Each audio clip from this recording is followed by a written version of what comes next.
Élysée, bienvenue. Merci. Il s'agit en tout cas pour vous d'analyser l'actualité chaude de ce qui s'est passé du côté donc de Port-Bouët relativement au déguerpissement du quartier abattoir et aussi du déplacement du parc à bétail. Votre point de vue? Oui, moi, mon point de vue, il est très simple. Hein. Dans un premier temps, il faut déjà qu'on pose le premier postulat. Le premier postulat, c'est que tout le monde, autant que nous sommes, nous souhaitons voir une ville qui soit une ville agréable, où il fait bon vivre. Ça, c'est clair. Tout le monde souhaite voir le meilleur visage d'Abidjan, parce que c'est notre capitale économique, c'est la porte d'entrée même dans notre pays avec l'aéroport. Et la commune de Port-Bouët est l'une des communes dans la commune dans laquelle se trouve l'aéroport qu'on trouve dès qu'on arrive à Abidjan. Donc il est indéniable que tout le monde veut voir une très belle cité. Mais en même temps que tout le monde veut voir une très belle cité, je pense que le gouvernement, étant conscient de ce fait, en Conseil des ministres, a demandé que le déguerpissement soit fait selon un visage humain. Moi, j'entends dans l'aspect du visage humain des choses qui soient de nature à ne pas nous présenter de tels spectacles où on est dans des violences, où on est dans vraiment des affrontements de ce genre, comme si on était sur un théâtre de guerre. C'est quoi pour vous le déguerpissement à visage humain? Le déguerpissement à visage humain, c'est très simple. C'est-à-dire de créer un cadre de concertation, ce qui a été déjà créé avec les différents maires, un cadre de concertation avec les maires de 13 communes. Et si vous regardez l'actualité, depuis les événements de Yopougon, qui avaient suscité des grincements de dents, ce cadre de concertation ayant été posé, on a vu que les opérations se sont poursuivies, pas avec une extrême violence pareille. Quand je prends le communiqué de la mairie de Port-Bouët, mais ce communiqué de la mairie de Port-Bouët s'entend. Je pense quand même que ce que le maire dit là, c'est quelque chose qui doit quand même avoir un écho. Le maire dit de ne pas être informé. Le maire dit qu'il y a un cadre de concertation qui a été établi entre le district et les 13 communes, de sorte à ce que les opérations de déguerpissement se fassent de façon conjointe avec l'accord et de façon conjointe, ça veut dire avec les autorités municipales et puis avec le district. Oui. Lui, le maire, il vient pour votre gouvernement, la dernière réunion du cadre de concertation a eu lieu à Port-Bouët, dans la commune même de Port-Bouët. Tout à fait, on a vu les images. Voilà, le dernier cadre de concertation a eu lieu. Le maire vous dit qu'il est lui-même surpris. Il sait qu'il y a une opération de déguerpissement, mais qui porte sur le secteur de la bouche, où on abat les animaux. Lui, il le sait. Maintenant, il se rend compte que cette opération s'étend au-delà même de cet aspect géographique qui a été identifié. Et lui, là, il y a problème. Et lui n'est pas informé. Si tant est que ce que le maire dit est vrai, moi, je pense qu'il y a un problème. Parce que si c'est pour que on fasse un cas de concertation et que derrière, on prenne des décisions, mais on exécute des opérations sans l'accord des autorités municipales, il y a un problème. Je pense quand même que la Côte d'Ivoire, c'est un pays de dialogue. Moi, je dis toujours, on n'a pas besoin de créer des tensions de façon inutile, en fait. Franchement, on veut déguerpir, on a déjà identifié qu'on doit déguerpir. Monsieur le maire, on déguerpit dans 2 semaines ou dans 3 semaines, voilà la sphère géographique qu'on veut faire. Ok, d'accord, moi j'informe mes populations, voilà les décisions que je prends, voilà ce qu'on va faire, voilà ce qu'on va faire. Mais quand cette situation se présente, aujourd'hui les interlocuteurs de ces personnes déguerpies ou des personnes en situation difficile, c'est qui? C'est le maire, la preuve on a entendu celui qui parlait, ils ont vers le maire pour trouver une voie de solution. Mais lui-même il ne savait même pas qu'on allait casser le maison. L'opération a été un peu biaisée. Non, c'est pas que ça a été biaisé. Pour moi, je veux vraiment que ce qui a été dit par le Conseil des ministres soit mis en application. Très bien. Que ce déguerpissement-là, il se fasse à visage humain. Vraiment à visage humain. C'est important. C'est important. Je finis, pardon, oui, 30 secondes. Oui. Pourquoi je le dis? Quand vous dites, par exemple, je lis le communiqué du district, il y a 573 familles, je crois, ménages qui ont été identifiés, qui doivent aller sur un site où il y a 700 et quelques lots. 726 lots. 726 lots. Mais ces lots-là ne sont pas encore bâtis. Hein. Ces lots n'ont pas encore été attribués. La logique aurait souhaité que ces lots soient attribués. Donc, selon vous, avec cette analyse-là, le problème n'a pas été réglé. Et qu'on déplace maintenant les populations. Mais c'est ce qui est normal. Qu'est-ce qui a fait que le Conseil des ministres a parlé de visage humain? C'est parce que justement, cette opération a été menée dès le départ de cette manière. Et on a vu que ce n'était pas la bonne manière. Ce n'était pas la bonne approche. Voilà pourquoi on est revenu pour prendre cette disposition-là, en fait. Très bien, Élysée. Daouda, comment est-ce que vous réagissez à cela? Bon, je ne veux pas réagir à tout ce qui a été dit, mais je retiens une chose avec les propos d'Élysée, qu'en Côte d'Ivoire, les maires ne sont jamais informés de rien. Comment cela? Malheureusement. Mais avec tout ce qui vient de dire, les maires, ce n'est pas la première fois. C'est le communiqué du maire, de la mairie.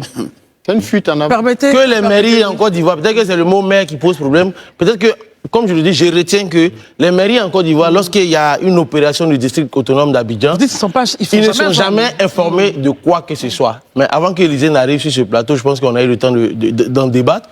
Mais les acteurs du secteur bétail, qui eux-mêmes ont été déguerpis, disent que nous avons été informés. Absolument. Ce qu'Élysée dit. Attendez, je viens. Attendez, il termine et puis Ils vont plus loin.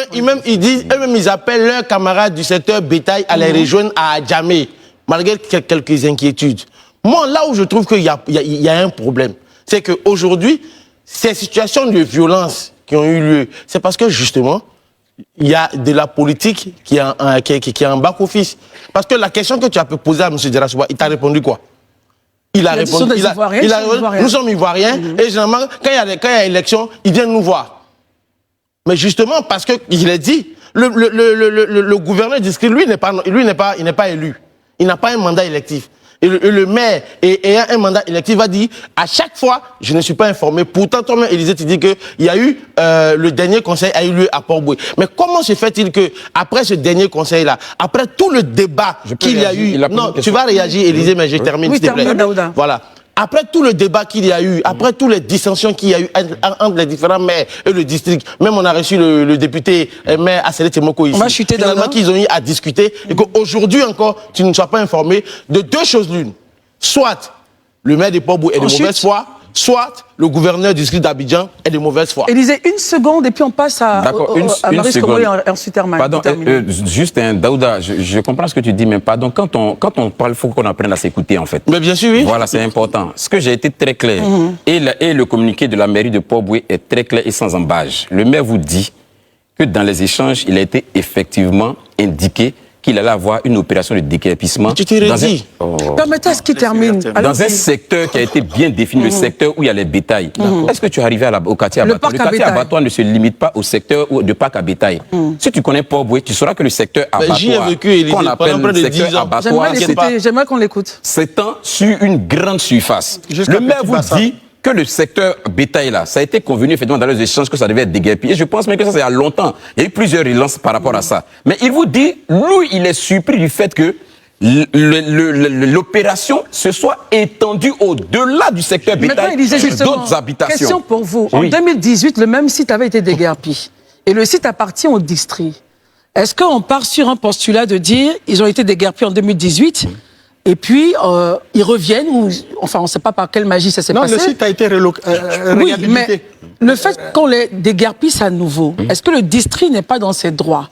Quant à l'information, le district vous dit... Christelle, oui, allez-y. En fait, il faut faire des précisions. Allez-y. Le déguerpissement dont on vous parle en 2018, moi, pour être régulièrement dans la commune de Port-Boué, de quoi je vous parle, c'est le secteur du parc à bétail. Quand vous rentrez à Port-Boué, il y a un ensemble de parcs là où les gens pas le quartier abattoir. Des bœufs, des moutons, jusqu'à aller là où on abat même. C'est toute une zone. Mais derrière cette zone, il y a tout un quartier. Il y a plus un quartier vaste même de personnes qui y habitent. Très bien. Donc quand on vous dit qu'on a parlé de déguerpissement, et comme vous-même vous le dites, la note même vous parle de parc à bétail. Le maire conteste pas. Le maire vous dit le parc à bétail là, on a discuté, c'était clair. Mais là où moi le maire, je suis surpris, c'est le fait que l'opération soit allée au-delà du parc à bétail. Je pense que j'aurais dû quand même être saisi pour informer ma population, prendre les dispositions qu'il faut. C'est ce que le maire dit. Et je dis que si c'est que le maire dit est juste, c'est que quelque part quand même, il y a eu quelque chose qui n'a pas marché, tant que il y a un parc, il y a comme un cadre de concertation. Dans le cadre quand même, tous ces échanges se font. Ouais. On va écouter Herman, Marie, vous allez terminer. Est-ce que l'accueil qui a été réservé lorsqu'il s'agissait de déguerpir le parc à bétail, l'accueil qui a été réservé... La violence, Élysée. Oui, je parle de l'accueil, ne peut pas nécessiter ce déguerpissement étendu là. Parce que d'où viennent ces personnes qui, devant la force publique, qui vient pour rétablir l'ordre, pour essayer d'encadrer un déguerpissement qui est autorisé, et d'où viennent ces personnes qui ont apparemment, visiblement, des armes qui ne sont pas conventionnelles. En ce moment-là, quand le district fait ça, il peut décider avec son autorité, ben écoute, la place, ça c'est à moi, peut-être que les gens sont en train de faire certaines choses, autant je vais nettoyer. Est-ce que cette question-là, Élysée... Herman, s'il vous plaît, excusez-moi. Non, c'est pour l'aider, parce que c'est vrai.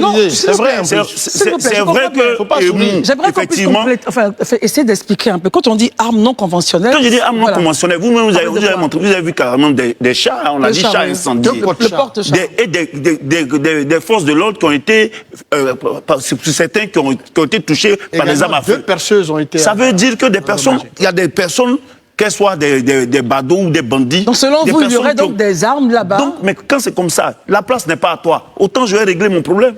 Est-ce que cette question-là peut être pertinente et qu'elle s'est posée au district. Merci, Armand. Permettons à Marius Komoé. Marius Komoé, vous avez posé la question, en fait. Non, c'est pas toi, tu n'es pas là pour le district. Non, tu as posé une question, tu as dit apparemment, on dirait que tu es là pour défendre la mairie de S'il vous plaît, messieurs, je voudrais qu'on écoute Marius parce qu'il a échangé justement avec des personnes, avec les forces de police qui étaient sur l'opération. J'aimerais avoir son point de vue parce que on parle de scène de guerre, c'est vrai, on parle de choses, mais enfin, je me dis, est-ce que c'est pas un peu trop fort, mais en même temps, vis-à-vis de la violence, de ce qu'on voit, on peut se poser des questions. Marius Komoé.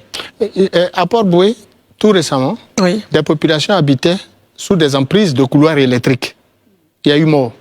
Le maire était bien au courant de ce que ces populations devraient être déguerpies. Qu'est-ce qu'il a fait? Il y a eu mort d'homme. Il n'a rien fait jusqu'à ce que le district vienne agir tout récemment, après qu'il y a eu de morts d'hommes. Il a produit un communiqué. Encore une fois, il produit seulement les communiqués. Vous voyez, c'est des communiqués. Il faut que l'on arrête de jouer à la vie de nos concitoyens. Le monsieur qui est intervenu et qui semblait être un responsable des habitants de ce quartier, il faut le dire pour ceux qui disent avoir habité Port-Boué. Nous sommes des enfants d'Abidjan Sud. Abidjan Sud, donc Marcory, Treichville, jusqu'à Port-Boué. C'est cela. Nous sommes les purs enfants d'Abidjan Sud. Et ceux qui nous suivent nous connaissent et savent de quoi nous parlons. Nous disons que ce quartier-là ne devrait pas exister. Pourquoi? Je l'ai dit tantôt. C'est un quartier qui abrite des bandits de grands chemins. La prostitution fait loi. Les dealers font loi. Tous les habitants du quartier. Je n'ai pas dit tous les quartiers. J'ai dit le quartier abrite. Mais l'insalubrité règne et est maître des lieux. Ne pas le dire, ça fait preuve de malhonnêteté. Quand vous avez échangé... Lui, Emou Sylvestre et sa municipalité ne savaient pas que ce quartier abritait vraiment des individus dangereux pour sa propre commune. Quand vous avez échangé, permettez, quand vous avez échangé, Marius Komoé, quand vous avez échangé avec les forces de police par rapport à la violence justement de tout ce qu'on voit, qu'est-ce qu'elles vous ont dit? Mais jamais dans l'histoire d'un déguerpissement, on a enregistré autant de violence.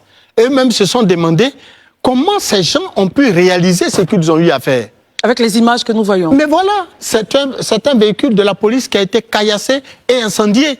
Ces deux porte-chars, est-ce que les gens savent ce que c'est qu'un porte-char? Est-ce que la police vous a parlé un peu de ce que les personnes ont utilisé justement pour créer cette violence-là? Mais bien entendu. Mais quoi qu'il en soit, la violence atteste de ce que les gens ont pu utiliser pour faire ce qu'ils ont fait. Nous, on ne va pas rentrer dans ce... Mais j'ai dit que ces quartiers-là, parce que ce que les gens nous oublient, les gens pensent que c'est les vendeurs de viande, les sévignats et autres, les commerçants de viande qui ont été déguerpis. Non, l'abattoir fonctionne. Les commerçants ont leur box et aujourd'hui même, ils ont vendu du bétail. Je pense seulement, on a déplacé le parc qui reçoit le bétail. Venant des pays limitrophes, tels que le Mali et autres, on a déplacé ce parc à Adjamé, sur l'ancien site de la casse d'Adjamé. C'est tout. Sinon, la viande sera continuellement vendue sur ce même site. Alors, seulement le quartier qui est derrière, là, il faut le dégager. Le parc à bétail, lui, a été déplacé sur la casse, l'ancien site de la casse d'Adjamé. Exactement. Mais l'abattoir fonctionne toujours du côté de Port-Boué et sera même traité, amélioré, réhabilité, de faciliter donc tous les mouvements par rapport à la viande et au service clientèle. Messieurs, il est 41. La demi de la demi. Qui n'existe même pas même. Je suis déçu. Mais j'aimerais juste dire rapidement S'il vous plaît, Daouda, on part au journal. Merci d'avoir regardé la vidéo. Avant de nous quitter, n'hésitez pas à partager vos avis dans les commentaires. À bientôt pour de nouvelles vidéos.